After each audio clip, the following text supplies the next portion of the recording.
Shalom, shalom, shalom, chers frères et sœurs, que Dieu vous bénisse, que sa grâce vous soit multipliée en Jésus-Christ. Soyez les bienvenus dans cette vidéo, regardez-la du début jusqu'à la fin.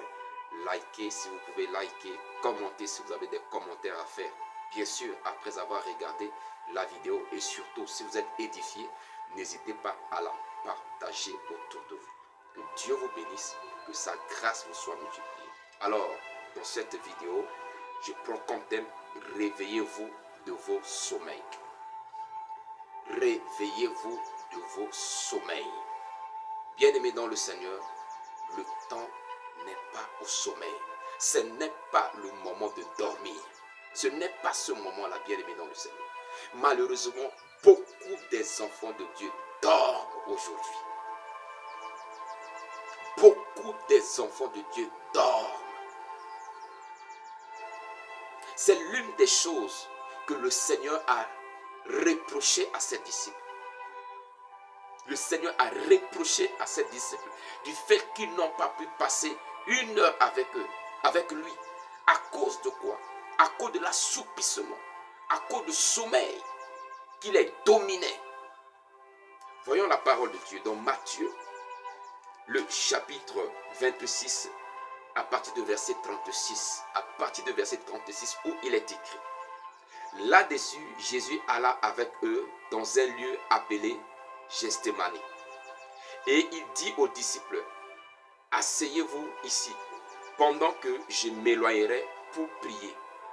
Il prit avec lui Pierre et les deux fils de Zébédée.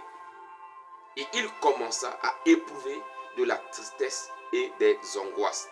Verset 38, il leur dit alors: Mon âme est triste jusqu'à la mort. Restez ici et veillez avec moi. Il n'a pas dit restez ici et dormez avec moi, mais il dit plutôt restez ici et faites quoi? Et veillez avec moi. Verset 9, puis ayant fait quelques pas en avant, il se jeta sur sa face et pria ainsi: Mon Père, s'il est possible que cette coupe s'éloigne de moi. Toutefois, non pas ce que je veux, mais ce que tu veux. Et il vint vers les disciples qu'il trouva endormis. Et il dit à Pierre: Vous n'avez donc pu veiller une heure avec moi. Alléluia. Il était en train de les reprocher, bien-aimés dans le Seigneur. Il les reprochait: Vous n'avez pas pu veiller une heure avec moi. Pourtant, il a dit: Restez ici, veillez avec moi. Pendant qu'il était concentré dans la prière, il revient en lui-même, il tourne, il les voit en train de dormir. Il dit: Vous n'avez pas pu veiller ne serait-ce qu'une heure avec moi. Bien-aimés dans le Seigneur, beaucoup des enfants de Dieu peuvent veiller devant la télévision. D'autres vont veiller dans les bars, dans les maquis, devant l'alcool, devant les bières.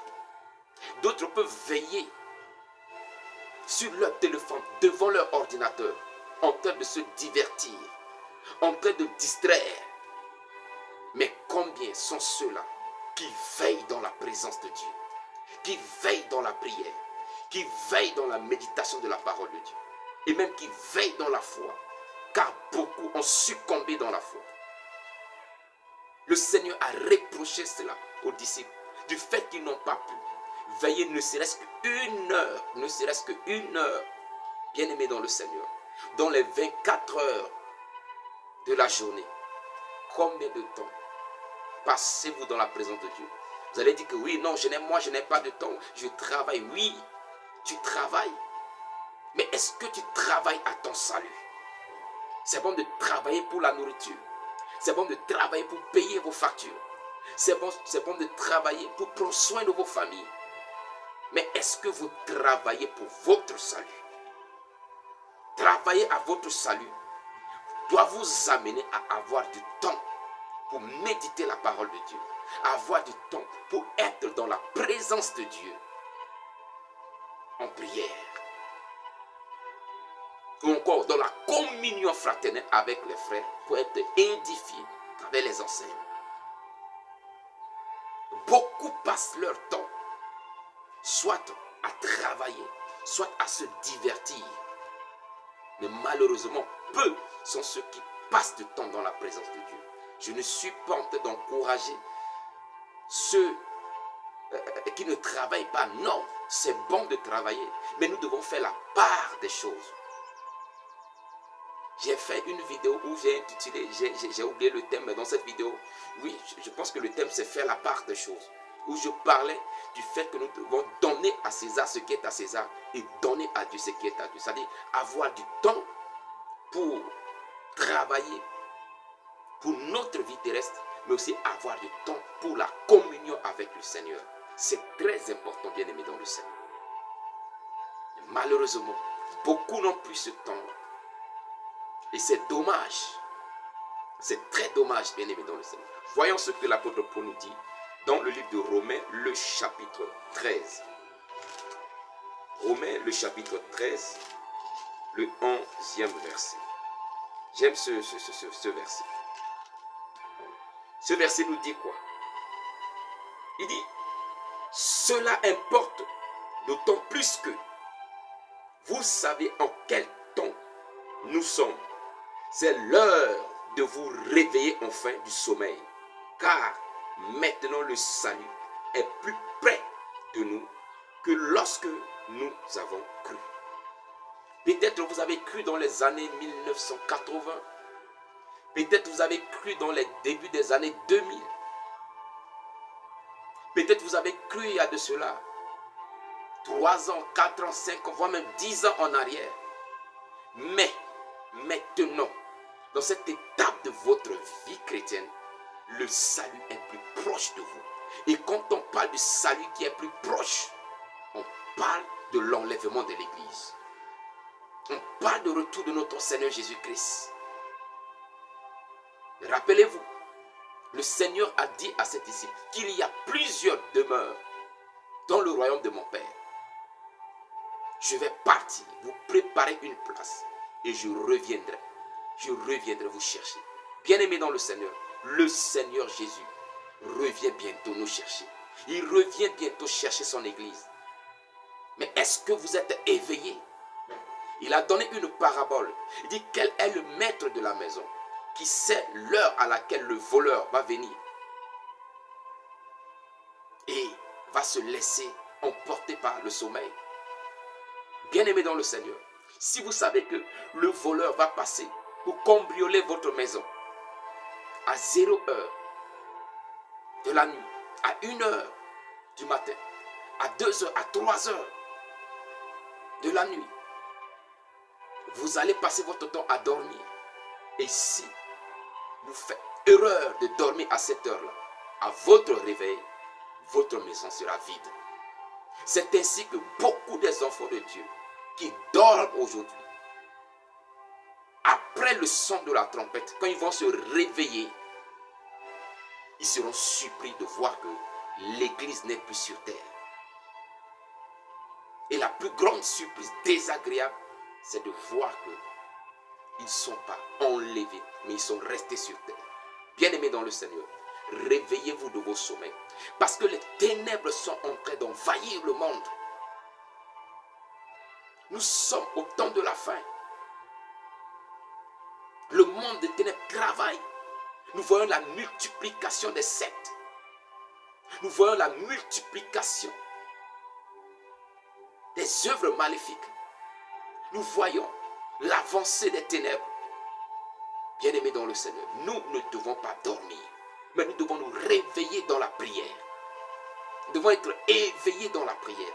Et non seulement éveillés dans la prière, mais aussi éveillés dans l'évangélisation, afin de faire sortir des ténèbres ceux qui sont encore dans les ténèbres, afin de gagner les nôtres.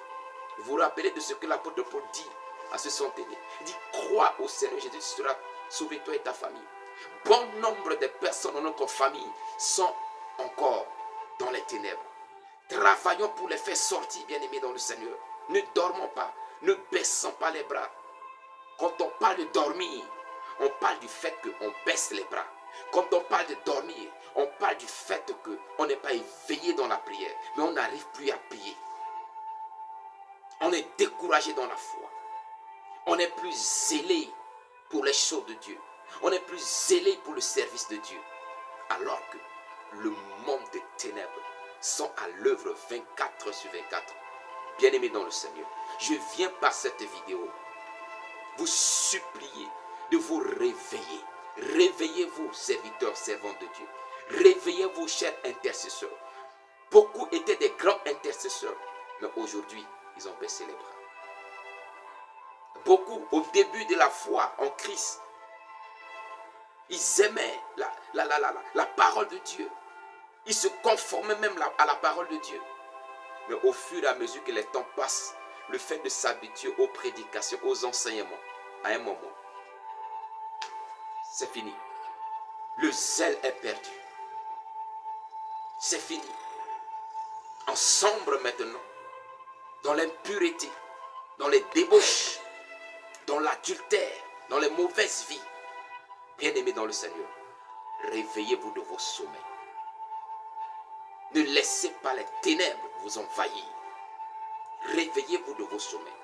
Il dit ici, j'aime l'introduction de ce verset 11, il dit, cela importe d'autant plus que vous savez en quel temps nous sommes. Nous sommes au temps de la fin.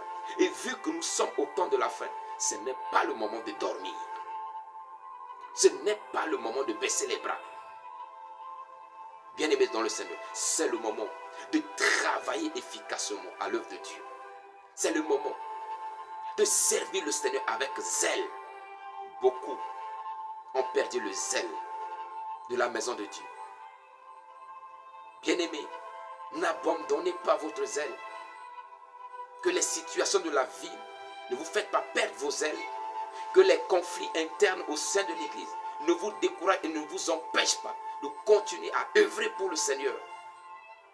Ne sombrez pas dans le sommeil spirituel, mais réveillez-vous de vos sommeils, car les temps sont mauvais. Les temps sont mauvais. Réveillez-vous dans la prière. Le Seigneur a dit, priez afin de ne pas tomber dans la tentation. L'ennemi est en train de multiplier les tentations pour faire succomber les enfants de Dieu dans le péché. Mais en priant, en restant éveillés dans la prière, nous trouvons la force de vaincre la tentation et de garder la foi en Jésus-Christ. Alors, bien-aimés dans le Seigneur, soyez fortifiés, soyez encouragés, que la grâce de Dieu vous soit multipliée en Jésus-Christ. Likez la vidéo, partagez-la pour encourager d'autres frères dans la foi. Et si vous avez des commentaires, n'hésitez pas à écrire dans l'espace commentaire. Rendez-vous dans la prochaine vidéo. Shalom.